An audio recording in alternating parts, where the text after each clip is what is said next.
2006, Jeff Burton finally made his official comeback in the Cup Series. During that time, Jeff Burton finally broke his long winless streak at the second race at Dover, his first win since 2001 at Phoenix. And throughout the year, Jeff Burton had 7 top 5s and 20 top 10s. More top 10s than the previous 2 seasons combined. And was able to finish in the first top 10 points finish also since 2001. And was back in championship form once again. Throughout 2006, Jeff Burton also led a lot of laps. Also won 4 poles at 4 different tracks, which was also like the first poles he won since 2001.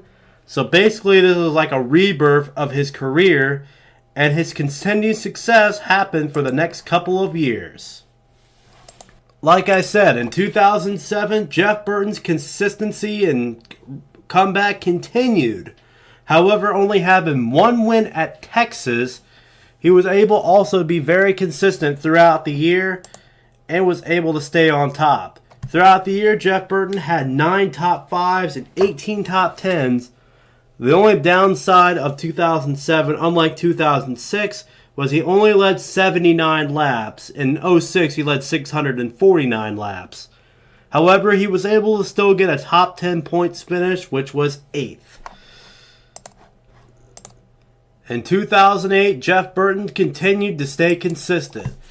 As in this season, he won two more races, which was at Bristol in the second Charlotte race, and then earlier in the season, he was very consistent. From Daytona and to the first race at Pocono, Jeff Burton didn't finish no worse than 13th. And also having several top 5s during that time.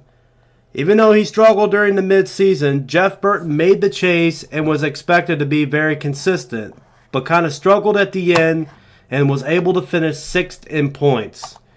However, the downside, this was marked as the beginning of the end for Jeff Burton's career, as the Charlotte win would be his final win in the Cup Series, and also it was announced that his sponsor, AT&T or Singular Wireless, will not be part of him in the 2009 season. In 2009, Jeff Burton struggled through most of the season.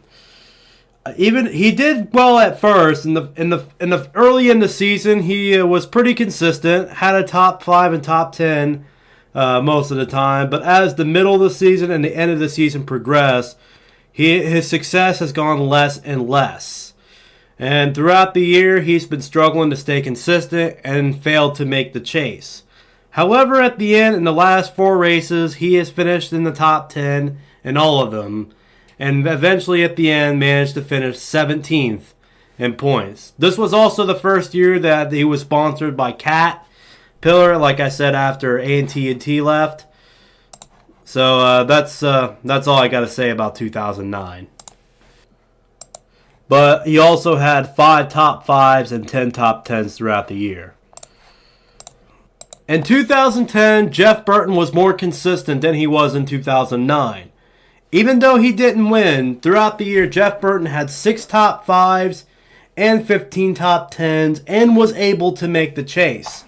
Unfortunately, he struggled through most of the chase. The only good race that he really had that was in the chase that he dominated was at Martinsville, where he led the most laps.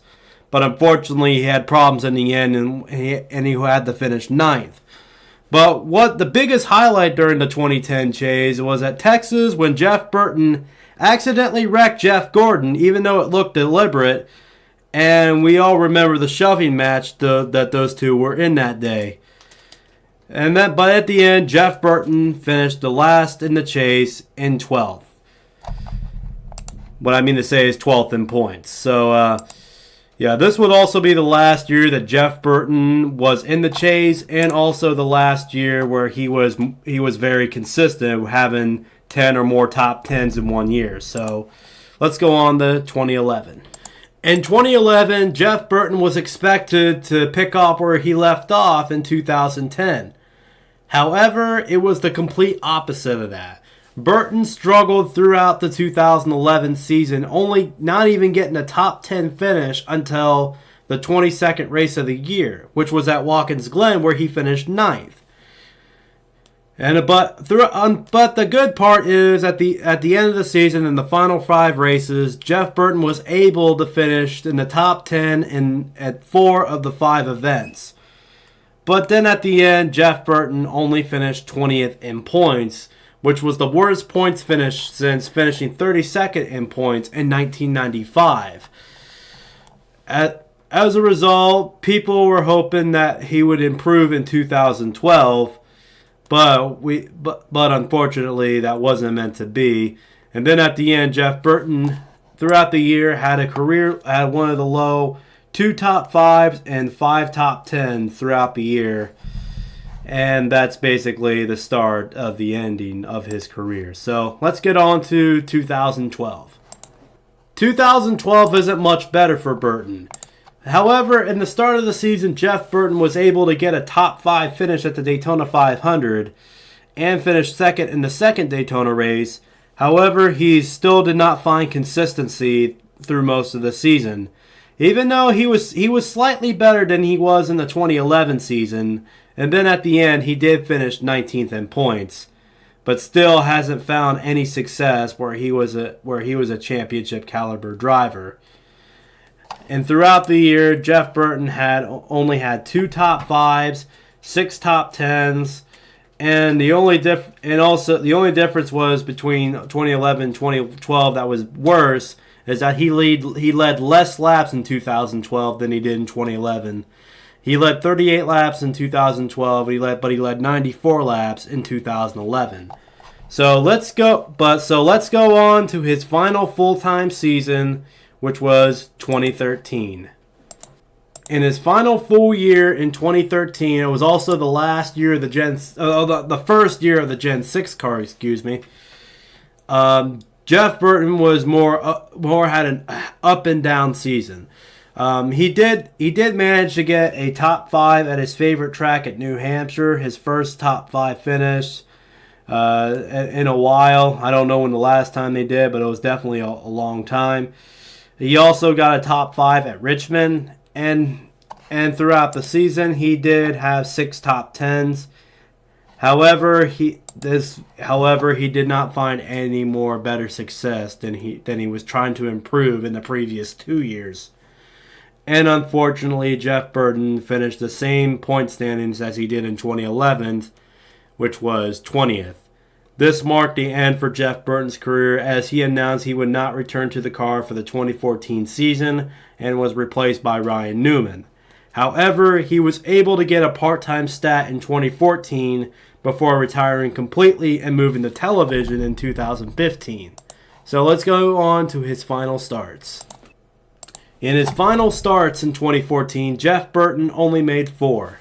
His first start was at Las Vegas, where he finished 17th, and his second start and his last start with MWR was at his favorite track at New Hampshire, which was originally supposed to be his final career start, where he finished 20th.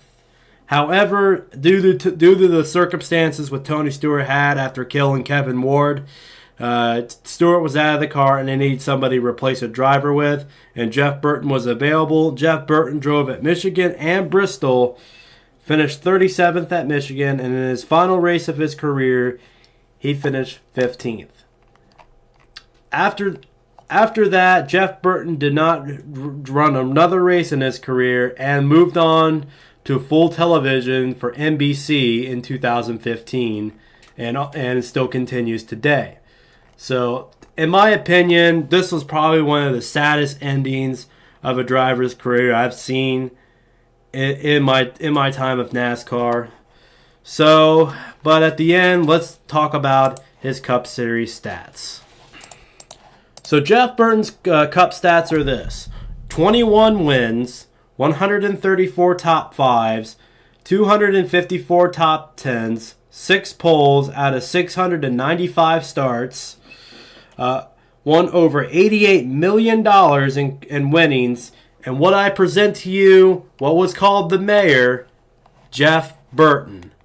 That's all I had for you guys today. I'll see you next time.